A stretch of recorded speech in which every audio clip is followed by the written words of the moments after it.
Hola chicos, ¿qué tal? ¿Cómo están? Bienvenidos nuevamente a una clase, de historia y geografía en CEMOC virtual. Nuestra clase de hoy, al igual que la de la semana pasada, van a ser dos clases en una. Tenemos que terminar nuestro programa, según nos indica el ministerio, y el tiempo nos está apresurando. Así que hoy nuevamente van a ir dos clases dentro de este video. La primera de ellas va a ser Paraguay entre 1940 y 1954. La capacidad. Averigua el proceso histórico vivido en el Paraguay durante el periodo de 1935 a 1954. Los indicadores. Describe el proceso histórico vivido en el Paraguay y durante el periodo de 1940 a 1954. Identifica las características del gobierno del general Higinio Morínigo y explica las causas y consecuencias de la Guerra Civil de 1947.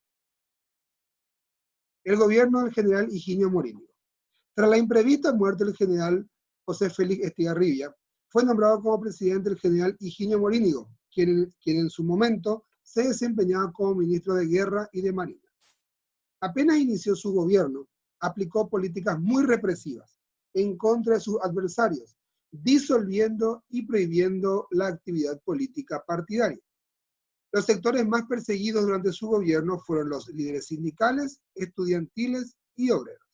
Y es por eso que su gobierno se lo caracterizó como una dictadura previa a la dictadura de Stroessner. Su gobierno coincidió con el inicio de la Segunda Guerra Mundial. El apoyo hacia los aliados le valió para recibir una ayuda económica de parte de los Estados Unidos y así invertirlo en obras. Y acá fue donde inició mucho la ayuda de los países de afuera con nuestro gobierno. El ser aliado de los Estados Unidos, por más que no participó en la guerra, pero le proveyó de alimentos y de provisiones durante la guerra, ayudó a que este a su vez le diera una ayuda económica y el general Morínigo pudiera así invertir en varias obras a nivel del país. La Guerra Civil de 1947. La causa fue la expulsión de los ministros febreristas del gabinete de Higinio Morínigo. Solamente dejó a colorados. ¿Qué fracciones se enfrentaban? Eran los revolucionarios febreristas y las tropas gubernamentales. Entre los hechos destacados se puede destacar que se inició con un asalto frustrado por parte de los febreristas a la comandancia de la policía. Luego se sumaron los liberales y comunistas a la revolución. Duró aproximadamente 5 meses y se ubicó en la zona de Concepción y San Pedro.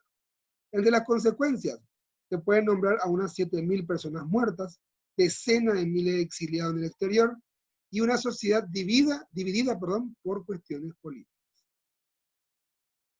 Las obras del gobierno de Higinio Morínigo se pueden destacar. Por ejemplo, la fundación de IPS, del Instituto de Previsión Social, y el Banco Central del Paraguay.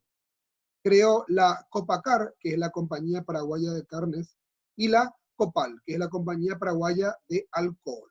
Construyó el edificio del Ministerio de Salud Pública y Bienestar Social, y también creó la CIMEFOR, que justamente es la Academia Militar para los Reservistas, ¿verdad? Y el Instituto Geográfico Militar, entre otros.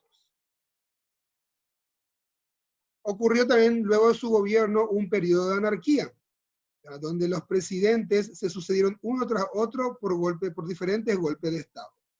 Entre ellos podemos nombrar a Natalicio González, Juan Manuel Frutos, Raimundo Rolón, Felipe Molas López y Federico Chávez.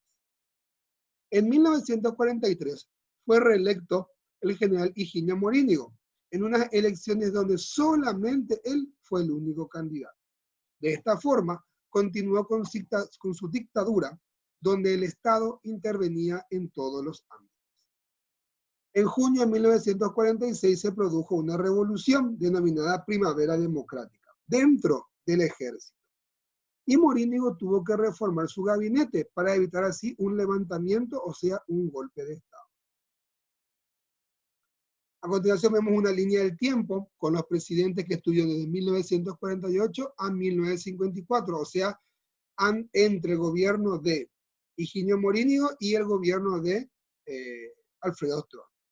Juan Manuel Frutos Fue presidente desde el 3 de junio de 1948 hasta el 15 de agosto, donde asumió Natalicio González. Meses después asume el poder Raimundo Rolón, el 3 de febrero de 1949, y dura apenas 26 días, porque Felipe Molas hizo el golpe de Estado y asumió el 1 de marzo de 1949. Ya el 10 de septiembre de 1949 asume Federico Chávez, quien tomó el poder hasta el año 1954, que asumió Tomás Romero antes de que asuma Alfredo Stroessner. Y así damos por culminadas las clases de la primera parte, y vamos a realizar las actividades de las páginas 69, 70 y 71 del libro. Y a continuación pasamos a la siguiente clase, donde vamos a hablar sobre el gobierno de Alfredo Stroessner, parte 1. La capacidad asume actitud crítica ante las situaciones en el Paraguay, en el periodo comprendido entre 1954 y 1989. Los indicadores. Describe el proceso histórico de 1954 a 1989, identifica las características del gobierno stronista y establece diferencias entre las constituciones de 1967 y 1977. Stroessner, llegada al poder. El general Alfredo Stroessner encabezó el golpe militar al presidente Federico Chávez el 4 de mayo de 1954. Este tomó poder, luego del golpe de Estado, tomó el poder el colorado Tomás Romero, quien llamó a elecciones el 11 de julio, donde Stroessner se presentó como único candidato y obviamente ganó. Asume el 15 de agosto como presidente de la República y se mantuvo en el poder durante 7 periodos, es decir, por 35 años. Fue reelecto en el año 1958, 1963, 1968, 1973, 1978, 1893, 1983, está mal ahí, 1983, y por último 1988, donde luego ya no pudo culminar su mandato. Se convirtió en la dictadura más larga de Latinoamérica, y es claro de que no es correcto perpetuarse en el poder, y mucho menos de la forma en que él lo hizo. La estructura de su gobierno. El general Stroessner comenzó a gobernar en pleno periodo de la Guerra Fría. El apoyo hacia los Estados Unidos, que ya venía de la época de Higinio Morínigo, le favoreció mucho en lo económico y en lo político, y más aún al declararse un gobierno anticomunista, que es lo que justamente hacía la Guerra Fría. Estados Unidos estaba en contra de los comunistas y al apoyar la ideología de los Estados Unidos le ayudó mucho. Su régimen se basó en el sometimiento al pueblo, a través de represión a los opositores y una corrupción imperante. El gobierno y la ANR. A pesar de contar con el apoyo de los colorados, existía una disidencia dentro del partido. Epifanio Méndez Fleitas fue exiliado porque no compartía el proyecto de perpetuación de Stroessner en el poder. Epifanio Méndez Fleitas era el presidente de la ANR en ese entonces. En las elecciones de 1963 se realizó una invitación a otras agrupaciones políticas, excepto a los integrantes del Partido Comunista. A partir de 1963, las elecciones se realizaron con estado de sitio. Ya en el año 1964 se reconoció como partido político al Partido Revolucionario Febrerista. En la Convención Nacional Constituyente participaron 4 partidos políticos y la nueva Constitución Nacional se aprobó el 25 de agosto de 1965. Vamos a diferenciar las dos. Vamos a primero hablar sobre las características de la Constitución de 1967, donde dice de que concentró a todo el poder en el poder ejecutivo, justamente, o sea, todo en manos del presidente. No podía haber juicio político ni rendición de cuentas anual. El ejecutivo puede crear sus propias leyes y el nombramiento de jueces y de magistrados era de manera libre. También, vamos a decir, lo único bueno que tenía fue la inclusión del guaraní como idioma oficial junto al castellano.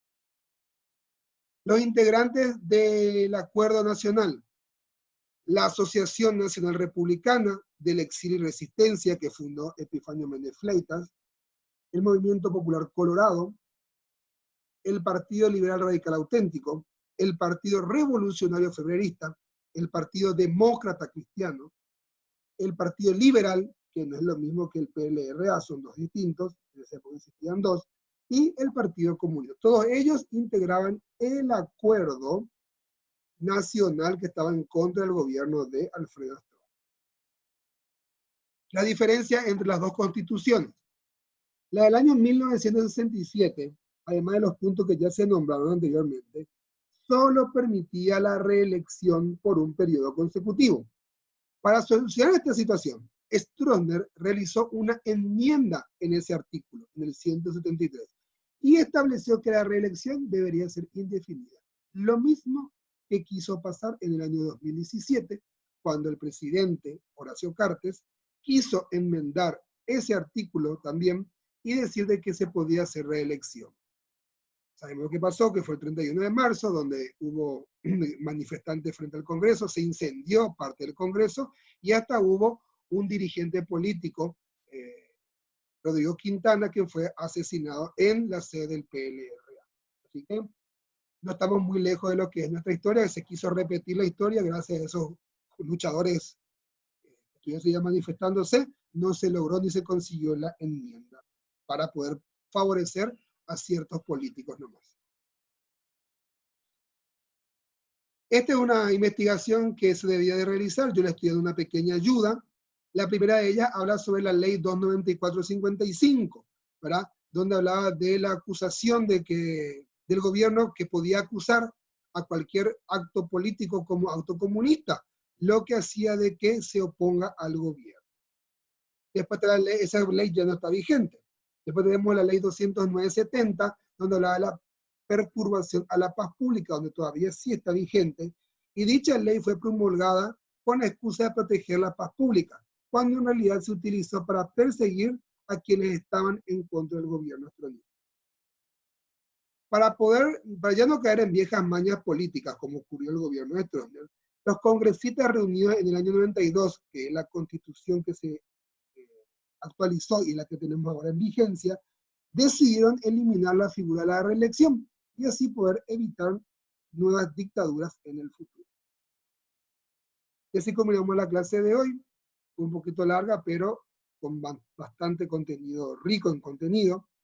Vamos a hacer la actividad de la página 74, 75 y 76. Y recuerden de que el camino al éxito es la actitud. Hasta la próxima.